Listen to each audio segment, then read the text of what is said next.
இந்திய வரலாற்றில் பல மன்னர்கள் தோன்றி மறைந்தனர். ஆனால் காலத்தால் அழியாத புகழை உடையவர் என்று போற்றப்படக்கூடியவர் சாம்ராட் அசோகர்.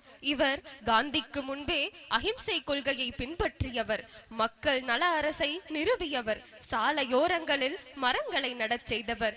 இவர் கலிங்கப் போருக்கு பிறகு மனித அழிவே வேண்டாம், போரே வேண்டாம் என்று மன அமைதியை தேடினார் என்பதை நாடக வாயிலாக நம் விழுமியங்களில் ஒன்றான பிறப்போக்கும் எல்லா உயிர்க்கும் என்பதையும், அசோகரின் வீரத்தையும் அன்பையும் கலிங்கப் போரின் நிகழ்வுகளையும் கண்முன் காட்சிப்படுத்த வருகின்றனர் என் பள்ளியின் நாடக கலைக்குழுவினர். காட்சி 1. அசோகர், அமைச்சர்கள், புத்த துறவி, மழலை செல்வங்கள்.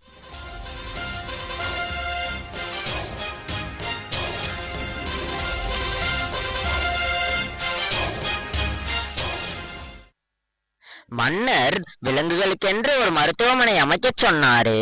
பணிகள் அனைத்தும் நிறைவு பெற்றதா? சிறப்பாக முடிவு பெற்றது. விலங்குகளுக்கென்று மருத்துவமனை அமைத்ததும் சாலைகளோர மரங்கள் நட்டதும் சரிதான். ஆனால் சட்ட திட்டங்களை தூண்களில் செதுக்கி வைப்பது தேவைதானா? இங்குதான் நம் மன்னரின் மனிதநேயம் வெளிப்படுகிறது. அதிகாரிகள் தங்கள் அதிகாரத்தை துஷ்பிரயோகம் செய்யக்கூடாது. மக்களிடமும் சரியாக நடந்து கொள்ள வேண்டும் என்பதற்காகவே இப்படி ஒரு திட்டத்தை ஏற்பாடு செய்திருக்கிறார். நம் மன்னரின் இலக்கு கலிங்கத்தின் மீது உள்ளது போல் தெரிகிறது.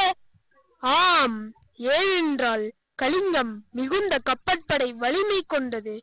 நம் இராணுவத்தை பலப்படுத்தவும் ஆட்சியை விரிவாக்கவும் கலிங்கத்தின் மீது போர் தொடுப்பது அவசியமாகிறது. நம் மக்கள் வணிகம் செய்வதற்கு மிகவும் சிரமப்படுகிறார்கள். கலிங்கம் நம்ம ஆட்சிக்கு உட்பட்டு விட்டால் அந்த சிரமம் நமக்கு இல்லை. ஓ, அதனால்தான் நம் மன்னர் கலிங்கத்தின் மீது தன் இலக்கை செலுத்தி இருக்கிறாரா? சாம்ராட் அசோகருக்கு ஜெய்! சாம்ராட் அசோகருக்கு ஜெய்! சாம்ராட் அசோகருக்கு ஜெய்! யுத்தமே முழங்கட்டும், அதுவே விரைவில் ஜெயமாக மாறி ஒலிக்கட்டும். வெற்றி, வெற்றி! அதை தவிர இந்த அசோகனின் வாழ்க்கை அகராதியில் வேறு வார்த்தை இடம்பெறக்கூடாது. போர் முரசு முழங்கட்டும், அணிவகுத்து நிற்கட்டும் ரதகஜபத துரபதாதிகள். நிறுத்து, நிறுத்து, நிறுத்து! அசோகவர்த்தனா, என்ன காரியம் செய்ய துணிந்தாய்? வாலிபம் இருக்கும் வாழ்நாளில் எதையாவது சாதிக்க வேண்டும் என்ற நெருப்பை ஒருங்கே கொண்ட நீ எப்போதப்பா இப்படி கொடுங்கோலனாக மாறினாய்? முக்த பிச்சுவே, என்ன கலிங்கத்தின் மீது போர் தொடுக்க கூடாது என்று கூறுகிறீர்களா? இல்லை இல்லை, யுத்தமே கூடாது என்கின்றேன் நான். தந்தையே, தந்தையே! வாருங்கள் என் செல்வங்களே. அசோகவர்த்தனா, உன் இரு பிள்ளைகளும் உனக்கு உயிர் போன்றவர்கள், அப்படித்தானே? ஆம், அதில் என்ன சந்தேகம்? நீ கைப்பற்ற துடிக்கும் கலிங்கத்திலும் இவர்களைப் போன்ற தந்தை பாசமிக்க மழலை செல்வங்கள் உள்ளன என்பதை நீ மறந்தாயா? இல்லை அவர்கள் உனது வாளுக்கு இரையாக்குவது என்று முடிவு செய்து விட்டாயா? என் முடிவிலிருந்து நான் மாறப்போவதில்லை. அசோகவர்தனா, நீ அறியாமல் பேசுகிறாய். கலிங்கம் என்னவோ கீரை பாத்தியால உள்ள நாடுதான் என்றாலும் அது உன் வம்சத்தால் எவராலும் நெருங்க முடியாத உன்னத கீர்த்தி வாய்ந்தது என்பதை நீ மறந்து விடாதே. அதை மறக்காததால் தான் மரக்கோலம் பூண்டிருக்கிறேன். இப்படி அஞ்சா நெஞ்சம் கொண்ட அசோகவர்தன் ஆணையிடுகிறான். கோழைகளே, விலகிச் செல்லுங்கள். இரத்தம் கண்டு பயப்படும் கோழைகளே, விலகிச் செல்லுங்கள். வாழ்வா சாவா பார்ப்போம் ஒரு கை என்று வஞ்சின நெஞ்சம் கொண்ட வீரர்களே, என்னை பின்தொடர்ந்து வாருங்கள். அசோகர் வாழ்க! அசோகர் வாழ்க! அசோகர் வாழ்க!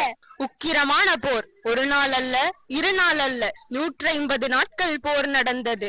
கலிங்கம் வீழ்ந்தது, அசோகர் வென்றார். அதன் தொடர்ச்சியாக காட்சி 2. என் மகன் எங்கே? என் மகன் எங்கே? என் மகன் எங்கே? போரிலே என் மகன் இறந்து விட்டான். ஐயோ மகனே, மகனே, மகனே! தாங்கள் யார் தாயே? ஐயோ, என் மகன் இறந்து விட்டான், என் மகன் இறந்து விட்டான். கதறி கதறி தொண்டை வறண்டு விட்டது. தண்ணீர், தண்ணீர், தண்ணீர்! இதோ இருக்கின்றது தாயே.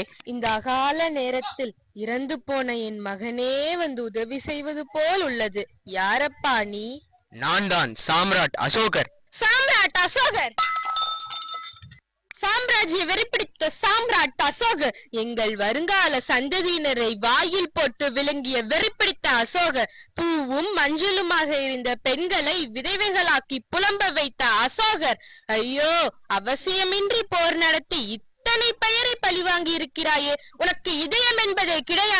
நீ அண்ணன் தம்பி அக்கா தங்கையரோடு பிறக்கவில்லையா? நீ மனிதன்தானா அல்லது மரத்தாலான உணர்ச்சியற்ற பதுமையா? ஐயோ, நீ கொலைகாரன், கொலைகாரன், ரத்த வெறி பிடித்த வேங்கையை விட கொடியவன்.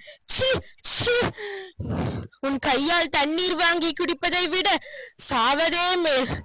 ஐயோ மகனே, மகனே, மகனே.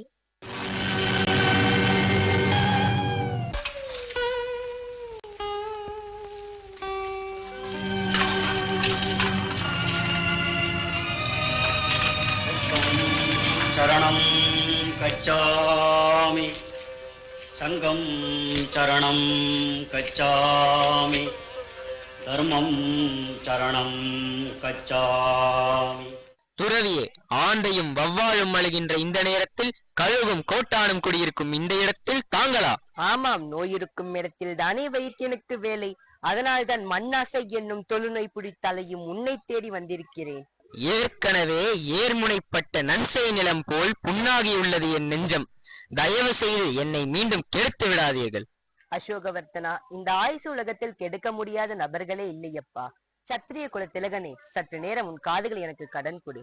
ஒரே ஒரு முறை சிந்தித்து பார், எப்படி பெற்ற இந்த கலிங்கை பூமியை அடுக்கடுக்காய் கபால ஓடுகளை கொற்றி நிறுத்தி ஆயிரம் வீரர்களை கொன்று குவித்து அவர்களின் விதவை மனைவிமார்கள் அறுத்தெறிந்த அழகுமிக்க கூந்தல்களை கயிறாக திரித்து ரத்தம் தோய்ந்த கரங்களால் உன் வெற்றி கொடியை பறக்க விட்டிருக்கிறாய். இதுவா வீரம்? இதுவா வெற்றி? இதுவா விவேகம்? இதுவா மானம்? இல்லை இல்லை, அவமானம், அவமானம். போதும் துறவியே, தெளிந்த நீர் போல் இருந்த என் உள்ளத்தை அறிவுக்கடலில் குழப்பி விட்டீர்கள். ஐயோ, எனக்கு பைத்தியம் பிடித்து விடும் போல் இருக்கிறதே. என் முன் நில்லாதே, போய்விடும், இங்கிருந்து போய்விடும். அசோகவர்த்தனா, மறந்து விடாதே, அன்புதான் இன்ப ஊற்று, அன்புதான் உலக ஜோதி, அன்புதான் உலக மகா சக்தி, அன்புதான் இன்ப ஊற்று, அன்புதான் உலக ஜோதி, அன்புதான் உலக மகா சக்தி. ஆம், என் கண்கள் திறந்தன, பூட்டிய இரும்பு கதவுகள் திறந்தன. அசோகா, நீ அருள் பெற்றாய், மருள் உடைத்தாய். ஐயோ, இந்த அநாகரீக மனித பதறி, அற்ப ஆசையால், வெட்டி பித்தலால் 100,000 பேரை தர்ப்பம் செய்திருக்கிறேனே. 150,000 பேர் கையிழந்து, காலிழந்து, கண்ணிழந்து, கையெல்லாம் புண்ணாகி தவித்துக் கொண்டிருக்கிறார்களே. என்ன செய்வேன்? என் பாவத்தை கழுவ கங்கை சென்றாலும் கங்கை நீரும் கலங்கப்பட்டு விடுமே. இத்தனைக்கும் காரணம் இந்த வாள், இந்த கொலைக்கருவியால் எத்தனை உயிரை கிள்ளி எறிந்திருப்பேன், எத்தனை இளம் இதயங்களை கிழித்தெறிந்திருப்பேன்.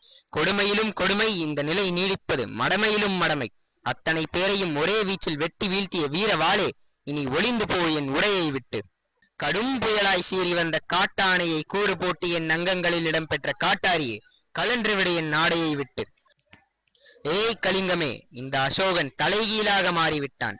இனி எனக்கு பொன் வேண்டாம், மண் வேண்டாம், மணிமுடி வேண்டாம். இனி நான் உருவத்திலே சக்கரவர்த்தி, உள்ளத்திலே பிச்சுமூர்த்தி, உள்ளத்திலே பிச்சுமூர்த்தி, உள்ளத்திலே பிச்சுமூர்த்தி. காட்சி 3. புத்தர் சிலை அருகே அசோகர்.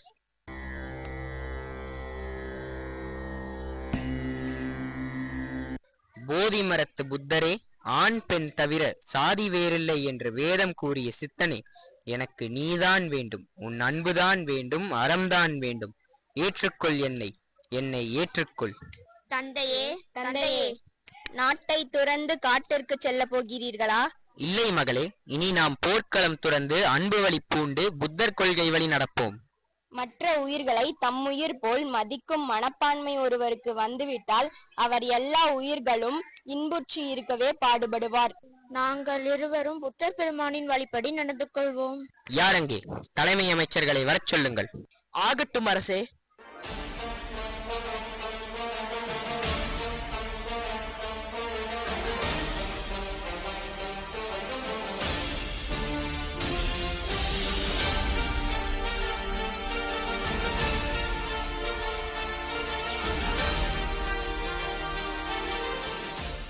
நாம் இந்தியர்கள் எதையும் முழுமையாகச் செய்யும் வல்லமையும் தெளிந்த சிந்தனையும் உடையவர்கள். உங்களால் தான் பிற நாட்டிற்கு அறிவு செல்வத்தையும் அன்பின் வலிமையையும் கொடுக்க முடியும். அதனால் நீங்கள் ஒவ்வொருவரும் மனிதன் கடைபிடிக்க வேண்டிய துறவற வாழ்க்கை குறித்தும், அரசு அதிகாரிகளின் நன்னடத்தை குறித்தும், உலக அமைதி குறித்தும் பிற நாடுகளில் பரவச் செய்யுங்கள். அன்புதான் இன்ப ஊற்று, அன்புதான் உலக ஜோதி, அன்புதான் உலக மகாசக்தி.